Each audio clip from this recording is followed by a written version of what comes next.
টাকা পয়সা যা আছে সকলটা লইয়া যাই যা বন্ধু, আমার কিচ্ছু লাগতো নাই। ফুরিও গো আমার খুব পছন্দ হয়েছে। হ্যাঁ বেটা, তুই কি কইতেছিস? হ্যাঁ, আমার তো এই মায়েরারে ভাল লাগছে বেটা। চোখের দিকে তাকাই আমি ক্রাশ খেয়ে গেছি। হন বন্ধু, তুই তো ভালো করে জানোস আমি কোনো মায়ের দিকে এখন পর্যন্ত তাকাইনি। ওরে আমার ভাল লাগছে, ওরে খুঁজা বাইর করতে হবে, ওর লাগে আমি প্রেম করবো। আর টাকা পয়সা যা লাগে তুই সব লইয়া যা। আর তোর তো চরিত্র সম্বন্ধে আমি ভালো করে জানি। আজকে তোর ওরে পছন্দ হয়েছে, কালকে তোর ওরে পছন্দ হইব না। তাই আমি কই কি, তুই টাকাগুলো লইয়া যা, আমার একটু ওরে খুঁজা বাইর করতে দে, আমি যাইতেছি। তুই একটা কথা কইলে নি বেটা, সারার জিনিস নিগু। দেখলাম আকাশের ফুরি, চাঁদের ফুরি, এই ফুরিগুলি আমার জীবনে চাইরে বন্ধু। তুই আর চাইস না, তুই অন্য জায়গা টাকা পয়সা জ্বালো, তোরে চিন্তাই করি আর জীবন আমি করতাম না। তুই বালা মানুষ, ফুরিও গুতা আমার দিলে রে বা। ওই মিয়া, আপনারা যেরকম ঝগড়াঝগড়ি করতেছেন, মাইয়াকে আমনে করে পছন্দ করব? আর আপনারা তো হইলেন গুন্ডা, হাইজাগার, সন্ত্রাসী। আর মাইয়া কত ভালো হেজা জানেন আপনারা? তুই কি মায়েরারে চিনোস? আরে চিনবো না? আরে হ্যাঁ হইলো ওই যে আমগো আব্দুল কাকা আছে না, আব্দুল আজির মাইয়া। তুই মায়েরার বাসায় নিয়ে যেতে পারবি? পারবো না? কি কইলেন এটা? এটা তো আমার বাপ মাতের খেলা।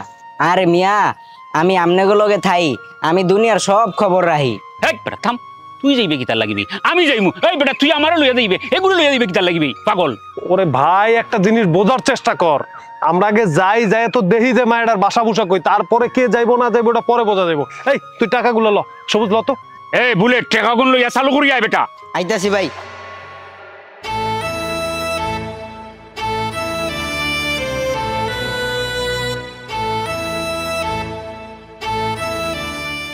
এই যে ভাই, এইবারই। আসসালামু আলাইকুম। ওয়ালাইকুম সালাম। আসলে ওই যে আপনার বাসাটা অনেক সুন্দর, আমরা দেখতেছিলাম আর।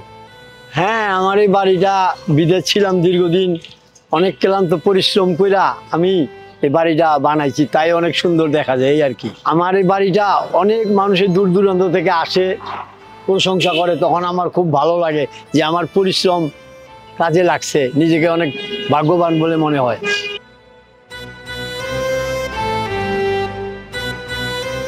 আব্বা, কি হয়েছে এখানে? আম্মা, ওই ওনারা আমাদের বাসাটা বলতেছি দেখতে আসছে নাকি অনেক সুন্দর এই আর কি। আচ্ছা ঠিক আছে, তুমি যাও, আমি ওনাদের সাথে কথা আচ্ছা মা, বলছি। ঠিক আছে। আচ্ছা, আমি যদি ভুল না করি কিছুক্ষণ আগে তো আপনাদের সাথে আমার ধাক্কা লাগছিল, তাই না? প্রায় তো আমার গায়ের উপরে উঠে গেছিলেন। সমস্যা কি আপনাদের বলেন তো? খুঁজতে খুঁজতে আমার বাসা পর্যন্ত চলে আসছেন। মানে আরে আপা, এরা আপনারে পছন্দ করে, এর লেগে এনে আইছে আপনার পিছে পিছে। এই বেটা, এই কিতা খোঁজ খবিসের ফুয়া। আপনাদের সাথে আমি এই ব্যাপারে কথা বলতে পারি, কিন্তু আমার একটা কন্ডিশন আছে। যদি আপনারা দুজন আমার এই কন্ডিশন মেনে নিতে পারেন, তাহলে আমি আপনাদের সাথে কথা বলতে পারি। হোকা আপনার কন্ডিশন কিতা? আমি কন্ডিশন মানমু, হলতা মানমু হোকা। যেহেতু আমি ধার্মিক মানুষ, আমি ধার্মিক মানুষের সাথেই কথা বলবো। আপনারা দুজন যদি একটানা 21 দিন নামাজ পড়তে পারেন, 5 ওয়াক্ত নামাজ পড়ে আমার সামনে আসতে পারেন, তাহলে আমি আপনাদের সাথে এই ব্যাপারে কথা বলতে পারি। আমি পারমু 21 দিন আরো বেশি নামাজ পড়তে পারবো, কোনো সমস্যা নাই, আমি এই কন্ডিশনে রাজি। এই বেটা, তুই যে কন্ডিশনে রাজি হয়ে গেলি, তুই তো শুক্রবার ছাড়া নামাজই পড়স না। তুই বেটা খালি লম্বা লম্বা কথা, তুইও তো নামাজ পড়স না, আমার খালি দোষ দরস নানি। আচ্ছা ঠিক আছে, যদি আপনারা রাজি থাকেন তাহলে আল্লাহর নাম নিয়ে আপনারা শুরু করে দেন। 5 ওয়াক্ত নামাজ পড়ে ঠিক 21 দিন পরে এসে আমার সাথে দেখা করবেন, ওকে? আরে বেটা, তুই তো পাবি না, আমি নামাজ তাহাজ্জুদ পড়ে মনে কর জোরে পাই। ও তাজুদ আমিও শুরু করে দিব, চলো ল।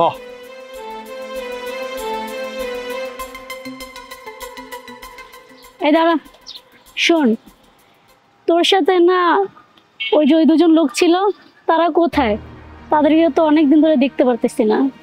আরে আপা, এগো কথা আর কইেন না। ওই আমনে ওই দিন ওয়াদা দেওয়ার পরে তো নে এগো আমার লগে চলেই না।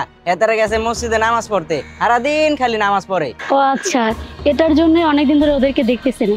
আচ্ছা, ওরা এখন কোথায় আছে? আমার সময় দিয়ে আইলাম মসজিদে নামাজ পড়তে যাইতাছে। আচ্ছা ঠিক আছে, তুই যা।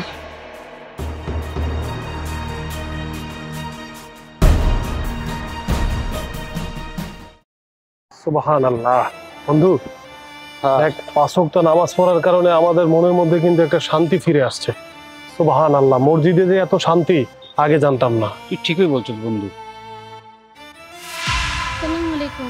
ওয়ালাইকুম সালাম। আসসালামু আলাইকুম। ওয়ালাইকুম আসসালাম। ভালো আছেন আপনারা? আমরা ভালো আছি, আপনি ভালো আছেন? জি আলহামদুলিল্লাহ ভালো আছি। আপনাদের দুইজনের না আমার সাথে দেখা করার কথা ছিল 21 দিন পরে, কই আপনাদের তো কোনো খোঁজ খবর নাই, আমার সাথে দেখা করলেন না। আর আপনারা না আমাকে কি বলতে চেয়েছিলেন যে আমাকে বিয়ে করবেন, আমাকে পছন্দ হয়েছে, তো আপনাদের তো কোনো খোঁজ খবর নাই। আসলে হয়েছে কি, আমরা দুইজন তো সমাজের আবর্জনা, চুরি বাটপারি রাহাজানি এগুলো করতাম, চিন্তাই করতাম। হঠাৎ করে আপনারে দেখা ভালো লেগে যায়, তারপরে আল্লাহ মনে হয় যে আপনারে উসিলা করে পাঠাইছে। আপনি একটা শর্ত দিলেন 21 দিন 5 ওয়াক্ত নামাজ পড়তে। এই দুই বন্ধু 5 ওয়াক্ত নামাজ পড়ার পরে কি যে শান্তি পাইছি, আমরা সবকিছু ভুলে গেছি। আমরা আর কোনো খারাপ পথে যাইতে চাই না। আমরা আপনার সাথেও অন্যায় করছি, আপনি আমাদের ক্ষমা করে দিন। আলহামদুলিল্লাহ, যাক, আল্লাহ পাক আপনাদেরকে হেদায়েত করেছে, আমি অনেক খুশি হয়েছি। আসলে কি জানেন, 21 দিন থেকে 41 দিন পর্যন্ত যদি কোনো মুসলিম 5 ওয়াক্ত নামাজ পড়ে, তাহলে আল্লাহ পাক রাব্বুল আলামিন তাদেরকে সকল খারাপ কাজ থেকে বিরত রাখে। আপনারা দুজন ভালো হয়ে গিয়েছেন, আল্লাহ আপনাদেরকে হেদায়েত দিয়েছে, আমি মন থেকে অনেক খুশি হয়েছি। আলহামদুলিল্লাহ, আমি আল্লাহর কাছে দোয়া করি আল্লাহ যেন সারা জীবন আপনাদেরকে এভাবেই রাখে। ঠিক আছে, আপনি আমাদের জন্য দোয়া করবেন, আর আমরা দুইজন আপনার জন্য দোয়া করি যেন পরহেজগার একজন মানুষকে আপনি বিয়ে করতে পারেন। আমাদেরকে আপনি ক্ষমা করে দিয়ে আসি। আরেকটা কথা বলি, শুধু আপনার জন্য আজকে আমরা দুই বন্ধু ভালো মানুষ হয়ে গেলাম, আমার জন্য আপনারা দোয়া করবেন। ঠিক আছে, আসসালামু আলাইকুম।